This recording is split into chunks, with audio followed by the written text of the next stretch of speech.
কয়েক কুইন্টাল মাগুর মাছ নিয়ে নিয়ন্ত্রণ হারিয়ে জাতীয় সড়কে উল্টে গেল একটি ম্যাটাডোর গাড়ি। জাতীয় সড়কে লুটোপুটি খায় কুইন্টাল কুইন্টাল মাগুর মাছ। ঘটনায় চাঞ্চল্য। নদিয়ার শান্তিপুর বাবলা 12 নম্বর জাতীয় সড়কের ঘটনা। জানা যায় রবিবার সন্ধ্যায় একটি ম্যাটাডোর গাড়ি বেশ কয়েক কুইন্টাল মাগুর মাছ নিয়ে যাচ্ছিল জাতীয় সড়ক দিয়ে। হঠাৎই নিয়ন্ত্রণ হারিয়ে পাল্টি খায় গাড়িটি। নিমেষের মধ্যে কুইন্টাল কুইন্টাল মাগুর মাছ জাতীয় সড়কের পড়ে লুটোলুটি খায়।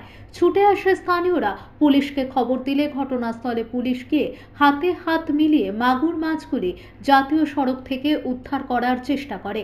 তবে এই ঘটনায় হতাহতের কোনো খবর নেই। নদিয়া থেকে জগন্নাথ মণ্ডলের রিপোর্ট। আপনারা দেখছেন আরবিপি টিভি বেঙ্গলি নিউজ। চ্যানেলটা ভালো লাগলে সাবস্ক্রাইব করে সঙ্গে থাকুন সবার আগে খবর দেওয়ার জন্য। যারা সাবস্ক্রাইব করে রেখেছেন তাদের অসংখ্য ধন্যবাদ আমার চ্যানেলের পক্ষ থেকে। ঘটনাটা ঘটেছে কিভাবে কি হয়েছিল আমি জানি না। গাড়ি রেখে এসে মাঠের থেকে এসে উল্টে গেছে। মাছ আমরা তুলাতুলি করলাম। কি গাড়ি ছিল এটা? এটা 407। মানে কি ছিল গাড়িতে? মাছ, মাগুর মাছ। মাগুর মাছ ছিল। মানে অন্য কাউকে সাথে মেরেছে না নিজেই উল্টে গেছে? না, নিজেই একাই উল্টে গেছে। এই জায়গাটা কোথায় এটা? এটা বাবলা বাইপাস। কি নাম আপনার? আমার নাম তারক কি সর্দার।